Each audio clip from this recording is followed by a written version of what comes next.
2024ஆம் ஆண்டு நடந்த மக்களவைத் தேர்தலின் போது பாஜக 400 தொகுதிகளுக்கு மேல் வெல்வோம் என்கிற அதீத நம்பிக்கையில் இருந்ததற்கு முக்கிய காரணமே அயோத்தியில் பாபர் மசூதி இருந்த இடத்தில் ராமர் கோயில் கட்டப்பட்ட சாதனைதான். ஆனால் பாஜக மட்டுமல்ல, என்டிஏ கூட்டணியே எதிர்பாராத ஒரு மிகப்பெரிய பின்னடைவை சந்தித்தது. அதிலும் காலம் காலமாக அயோத்தியை கை காட்டியே அரசியல் செய்து வளர்ந்த பாஜகவுக்கு அதே அயோத்தியில் இருந்தே பலத்த அடி கிடைக்கும் என்பதை அந்த கட்சி நினைத்து கூட பார்த்திருக்காது. ராமர் கோயில் அமைந்திருக்கும் அயோத்தியை உள்ளடக்கிய ஃபைசாபாத் மக்களவை தொகுதியில் பாஜக வேட்பாளரை வீழ்த்தி வெற்றி பெற்றது சமாஜ்வாதி கட்சி. மில்கிப்பூர் எம்எல்ஏவாக இருந்த அவதேஷ் பிரசாத் ஃபைசாபாத் எம்பியாக மக்களவைக்குள் நுழைந்தார். இதனால் இனியும் ராமர் கோயிலை வைத்து பாஜக அரசியல் செய்ய முடியாது என கடுமையாக விமர்சித்தன இந்தியா கூட்டணியின் எதிர்க்கட்சிகள். பாஜகவை ஆத்திரமூட்டுவதற்காகவே ஃபைசாபாத்தில் வென்ற அவதேஷ் பிரசாத்துக்கு மக்களவையில் முதல் வரிசையில் இடம் கொடுத்து அழகு பார்த்தனர். இதனால் அயோத்தியை மீண்டும் வெல்வதை பிரஸ்டீஜ் பிரச்சனையாக பார்த்தது பாரதிய ஜனதா கட்சி. அதனை அடைவதற்கு இப்போது அந்த கட்சிக்கு ஒரு வாய்ப்பும் கிடைத்திருக்கிறது.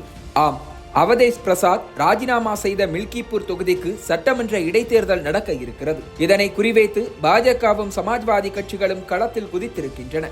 இந்தியா முழுவதும் ராமரை வைத்தும் அயோத்தியை வைத்தும் அரசியல் செய்து வளர்ந்த கட்சி பாரதிய ஜனதா கட்சி. ஆனால் அந்த ராமர் கோயில் அமைந்திருக்கும் அயோத்தி மாவட்டத்திற்குட்பட்ட மில்கிப்பூரில் 1991ஆம் ஆண்டுக்கு பிறகு பாஜகவால் வெற்றி பெற முடியாத நிலையே நீடித்தது. 2017ஆம் ஆண்டு மோடி அலை உச்சத்தில் இருந்தபோது காவி ஆடை அணிந்த யோகி ஆதித்யநாத் அரசியலில் முன்னணிக்கு வந்த பிறகும்தான் மில்கிப்பூரை மீண்டும் கைப்பற்றியது பாஜக.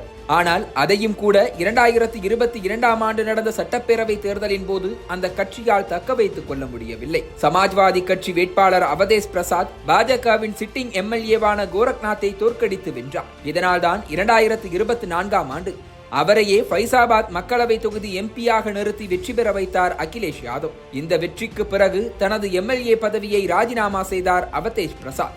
இதனால்தான் மில்கிப்பூருக்கு இடைத்தேர்தல் நடத்த வேண்டிய தேவை ஏற்பட்டிருக்கிறது. இந்த தேர்தலை கடந்த ஆண்டு நவம்பர் மாதம் நடந்த 9 தொகுதிகளுக்கான இடைத்தேர்தலுடன் நடத்த தேர்தல் ஆணையம் திட்டமிட்டிருந்தது. ஆனால் 2022ஆம் ஆண்டு போட்டியிட்ட பாஜக வேட்பாளர் கோரக்நாத் சமாஜ்வாதி வேட்பாளர் அவதேஷ் பிரசாத்தின் வேட்புமனுவில் தவறு உள்ளதாக வழக்கு தொடர்ந்திருந்ததால் இடைத்தேர்தலை நடத்த முடியாத நிலை ஏற்பட்டது. தற்போது அந்த வழக்கை கோரக்நாத் வாபஸ் பெற்றுவிட்டதால் மில்கிப்பூருக்கு மட்டும் தனியாக இடைத்தேர்தல் நடைபெற இருக்கிறது. இந்த தேர்தலை எப்படியாவது வென்று மக்களவை தேர்தல் நேரத்தில் நேர்ந்த பின்னடைவை சமன் செய்துவிட வேண்டும் என முயற்சிக்கிறது பாஜக. அதனால்தான் மில்கிப்பூரையே தனது கட்டுப்பாட்டுக்குள் எடுத்திருக்கிறார் முதலமைச்சர் யோகி ஆதித்யநாத். தனது 2 துணை முதலமைச்சர்களையும் களத்தில் இறக்கிவிட்டிருப்பதோடு 6 அமைச்சர்களையும் மில்கிப்பூரில் தேர்தல் வேலைகளை பார்க்க அனுப்பி வைத்திருக்கிறார்.